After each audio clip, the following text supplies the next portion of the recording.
Thank God you came. How many more days could I wait? Make plans with you, and I won't let them fall through. I think I lie for you. I think I die for you. Jealousy cry for you. Do things when you want me to. Like control, yeah, like control. Don't work like that when you love somebody. My old flex is my new flex now, and we're working on it. That's why I need all the energy that you. So diaspora initiative looks to tap into $1.7 trillion African American purses. Meanwhile, they got this plan for African Americans, for our dollars, you guys, but they're over here calling us names, disrespecting us. South Africa is the largest market for the first in a series of African diasporas and Friends of Africa Investment Summit. Well, who's doing the investment? They want African American budget. African American buying power could reach $1.7 trillion by 2030. Projects the McKinney Institute for Black Economic Mobility, but only a tiny fraction of it is currently ended up in Africa, you guys. Now, let's just look at this now. New opportunities for them, not for us. We're always giving. How does this benefit us? It doesn't. A few dozen investor and U.S. government officials attended the. Look at this now. New opportunities for them, not for us. We're always giving. How does this benefit us? It doesn't. A few dozen investor and U.S. government officials attended the launch at the South African Embassy in Washington, D.C. The Hague Day event was a precursor to a 3-day summit focused on the 16-member Southern Africa Development Community, SADC, scheduled to take place from March 6th to March 8th in Washington. So I think this already taken place, you guys. But look at what the aim is. This is the opportunity for us to take diaspora wealth. Who are they talking about? American wealth, and redirect it to include the continent, say Larry Vaughn, co-organizer of the event. So once again, you guys, they call us lazy. They call us lazy. But what they want to do, they want to benefit off our hard work and our hard dimes. But yet and still, we're the one that's lazy. So let's just keep it going. The summit offered a twist on the ever-growing number of diaspora initiatives by seeking to engage the broader African American community. See? In addition to more recent immigrants from the continent. You tell the African report, y'all. So meet the Biden 12 diaspora bridge builders to Africa.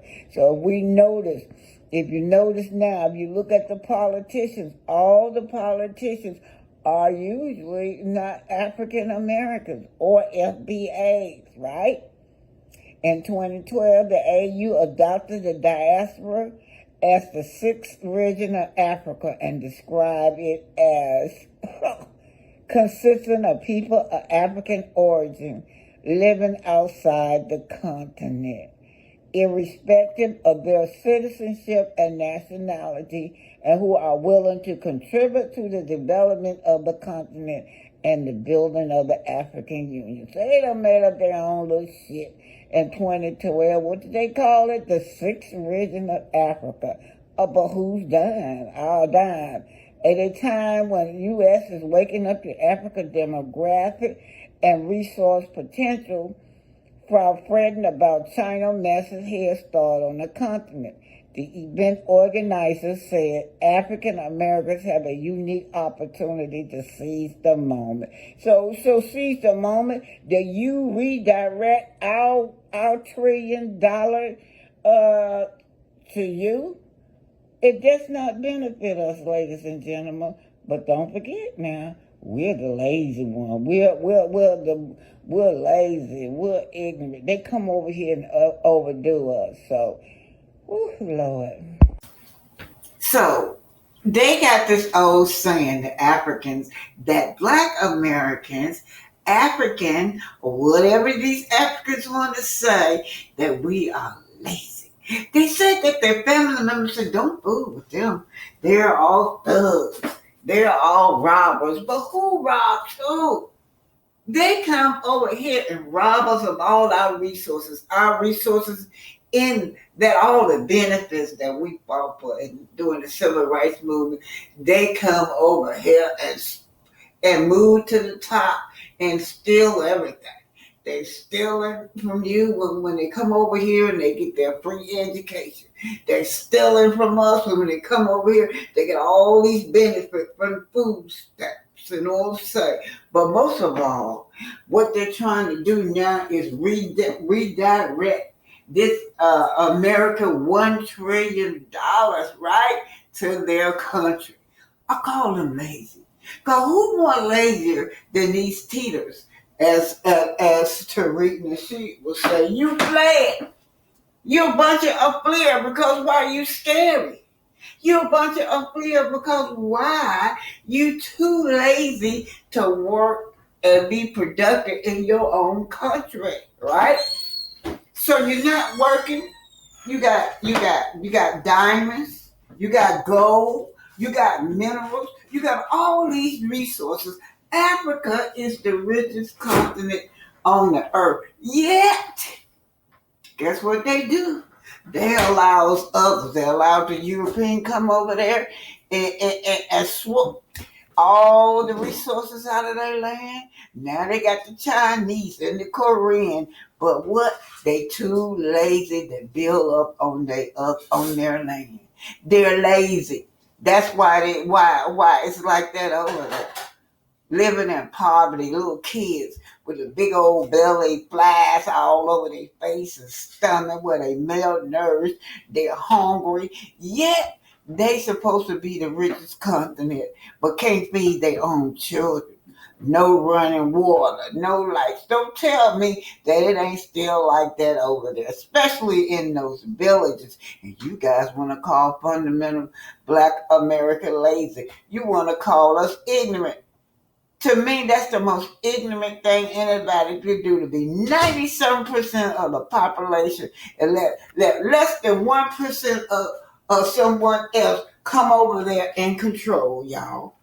Because you're lazy. You don't want to get out and work hard and build your own country. You're scary. You won't fight back. You let all these people come over here and colonize your country and just take from you. What you do, you run. You run. And then on top of that, we were feeling sorry for y'all. Africans, we were feeling sorry for y'all, raising money, for y'all sending money over there, dropping rice off over there, but you're ungrateful. You get over here and talking about we don't have no culture. Well, your culture is fleeing, like Tariq say. Your culture is being lazy and scared of the Chinese and the European and Esau and the Italians and the British. It's scary. You rather run than to stay there and fight. You rather run and come out here and benefit off the sweat of my ancestors. It was my ancestors' blood that soaked in this land for you guys. Now you're ungrateful. Let's listen to Tariq talk to this ungrateful teeter.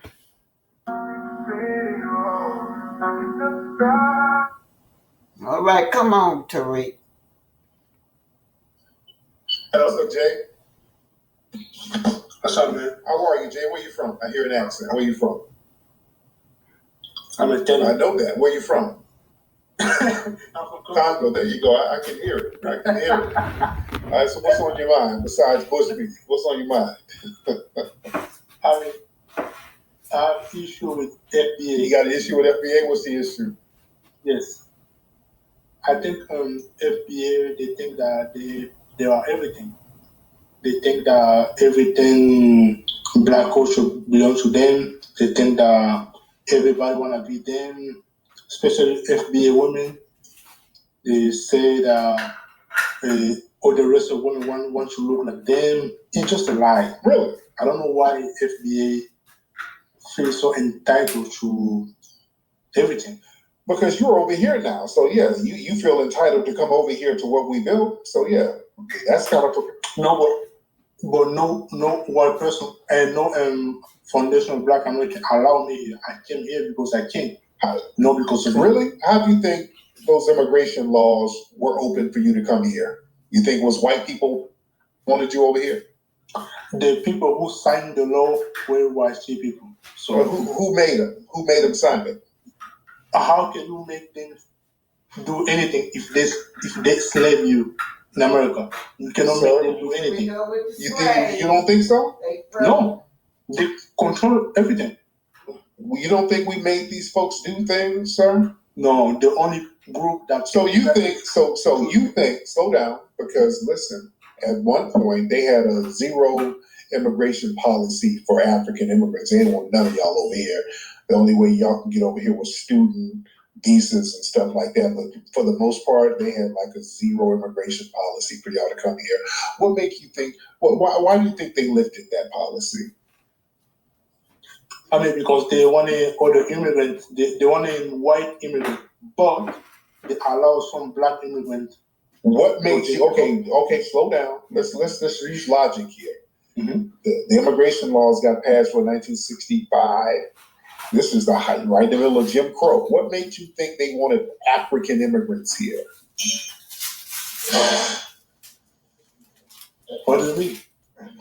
What makes you think white people? You said white people wanted you here. Why do you think? What made you think white people wanted you here? No. Before they didn't want y'all here at all, and all of a sudden, overnight, they opened it up for black immigrants from Africa. Why? No. I said that white people wanted white immigrants, but since they don't want to seem like racist, they allow black immigrants to come in. That's what I said. Okay, why did they allow black immigrants? Because they didn't want to see racists. Okay, what made them not want to see racists? Because for some reason, white people care about what other people think of them. They don't want to be racist. So you think they practice this anti-black immigration policy, and all of a sudden, just overnight, they said, hey, we don't want to be seen like racists, so let's let some of those good Africans over. You said they just did that on their own? Okay, what are you trying to say? Oh, no, you tell me. We're just trying to unpack the logic here. I know you are trying to say that Foundation of Black American allow us to come here. Are you choking on some elephant tusk? You all right over there? You're coughing and giggling. You okay? It was 1964. I never forget. That nigga said, "What you standing up there? Dogs were set up. I'm sitting on my parents, my grandparents. Dogs sit on you, getting beat up. Dog biting you. What you choking on? Elephant? Yeah, they're gonna say that we ain't never did nothing for them. They so ungrateful. Do you need to sip? Do you need to sip some E. coli water? Do you need to sip something? So everything good? Everything is good, sir. Okay, got it. So in 1965, what made white people, according to you, what did you think white people woke up and said, you know what? We need to stop discriminating against African immigrants over here. We're letting up all these white people. Why not? Why shouldn't we let the Africans over? You think they just did that on their own? Okay. That's a question. That's a question. That's a question. Do you think you don't like my answer? You didn't give me an answer. I'm asking you. I say that because they don't want to be seen racist because they only want an European immigrant. So they allow some black and African to come in. So why then? Why 1965? That year? Why that year? Out of all the years, They had no problem with being racist, but that year they didn't want to be racist no more. Why? Because United States claim to be the country of freedom and all that, so they don't want to see look bad around the world. So that's why they allow black immigrants to come in. Why didn't they want to look bad? What made them change their minds? It wasn't definitely about foundational black Americans. If it weren't us making them change their mind, then what was it? Like I said, the United States claimed to be. They just woke up. So you're trying to say the white people in 1965 woke up one day and just said, "Hey, you know what? Let's let over all the black Africans." You think that's what happened? Not exactly like that, but so, sir, our foundational black American ancestors were not even ancestors, my parents, they were around. Our parents, these aren't even our ancestors, these are our parents who still alive. I'm 80 years old, so I definitely was there. My mother's still alive. Our families were whooping ass in the streets over here, sir. We were turning up in this country. We were having civil unrest, political movements. We were forcing civil rights laws, and we forced equitable and equal immigration laws that 100% came from foundational black Americans. We made them get rid of those racial quotas in immigration and said everything is going to be equal. That came directly from foundational black Americans, and we had the muscle in the street to enforce it, sir. Right? I don't think so, because you are trying to make it seem like black American like African. You guys don't. So I don't believe that. Sir, every movement that you had over there that was significant, we had a hand in making it happen, sir. We've helped many movements over there. It was foundational black Americans helping, going to the UN, writing some of the charters to help you get your independence over there, sir. It was foundational black Americans. We were the one uplifting the history of Africa. It was foundational black Americans inviting some of the Africans over here to study while we funded them to come over here. It was the Kwame Nkrumahs going to black schools and getting educated over here. We were embracing them, sir. It was the Malcolm X's going over there, breaking bread and reaching out to the people, trying to have a global solidarity, sir.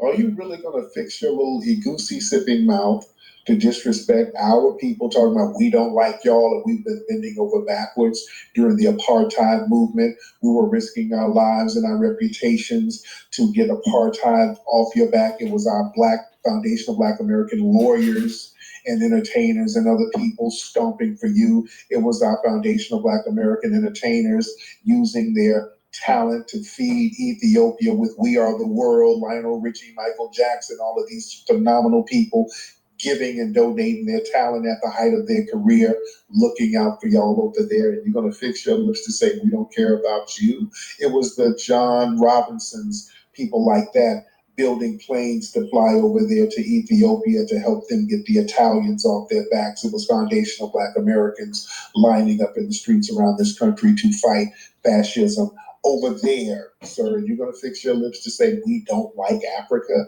after all the things we've done, and we were out here in the streets fighting for immigration, and you're going to sit here and tell us it was the white people who like me, nigga. That's what you're trying to say? I never said that, Tariq. I said that you are trying to make it seem like black American, like African, and that's not the truth. And I'm okay with you wanting to have a separate group because you guys have a different history. You have a different culture, so I don't have an issue with that. I just don't like how you are going about it. You are trying to make it seem like black America are just the best, and that's not true. It's not true. And family, ladies and gentlemen, this is Exhibit A on why the hell we delineate. This is why we delineate ungrateful goddamn tethers. We put so much on the line.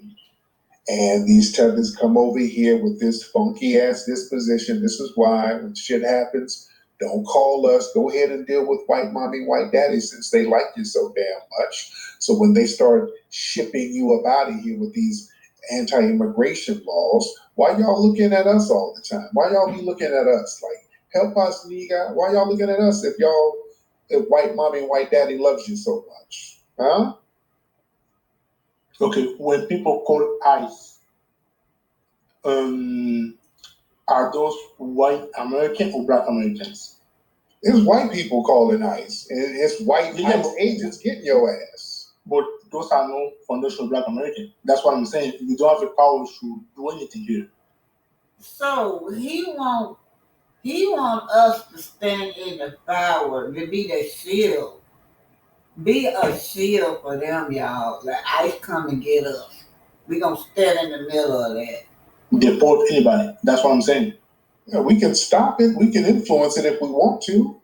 I mean, if that was true, black America wouldn't vote for the Democrat because the Democrat are the one who allow immigrants here. We vote for whoever the hell we want to vote for. I don't know what you're saying. What are you saying? I mean, if you vote for a Democrat candidate, that means that you support immigration because they are the one who want to bring immigrants here. Right? Yeah, and that's another thing.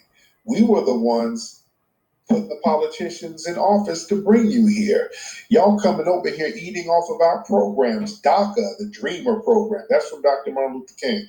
These DACA programs, these are programs that we fought for to help you guys get in minority programs and civil rights benefits and minority benefits. How do you think you Financially.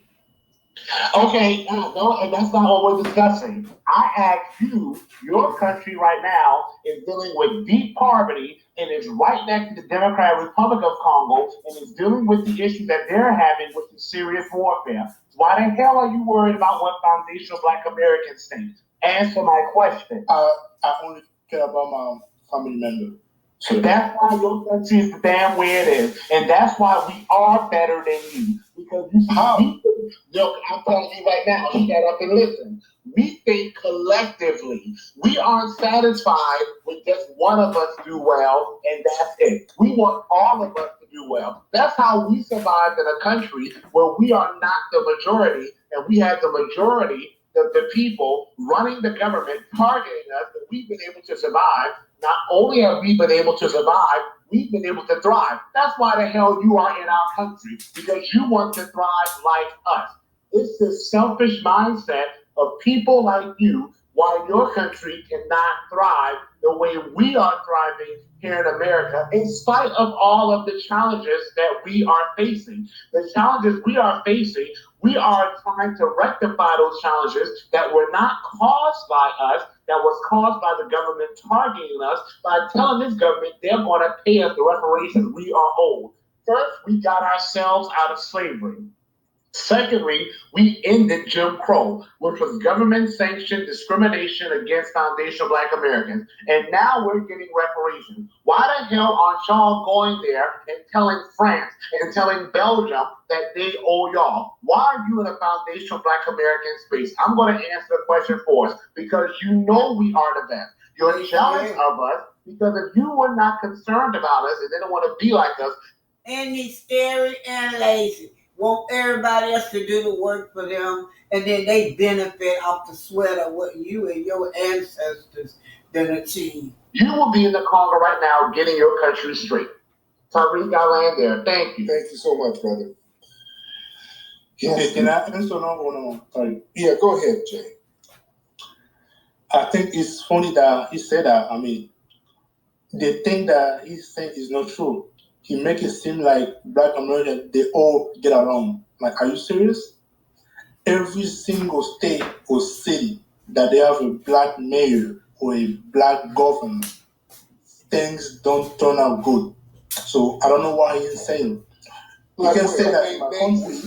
Name a place that didn't turn out good where we're living like you living in your homeland. Name one. So you are on the white American, so that's why. Like Africa is under white supremacy, so. No. You're living amongst whites. You don't live in a FBA neighborhood, Tariq. Who? You. How do I live I don't live amongst whites. You don't live amongst FBAs. Yes, I do. Oh my God, come on, Tariq, stop lying, bro. Okay, yeah, Jesus Christ. Yes, I do. Most of my neighbors are black celebrities. What? Yeah. Come on, man. Yeah, now you're trying to pocket watch. You don't know where I live. No. You have no idea. Yes, sir, you're from a whole different country. You don't know where I live. I live in New York City, sir. Yeah, you're from a different country. You don't know where I live. And I live in Los Angeles. I live in Los Angeles, and there's a lot of other black celebrities live around me. Blacks have money. A lot of blacks have homes, stupid. Paid for. They get out and work hard every day.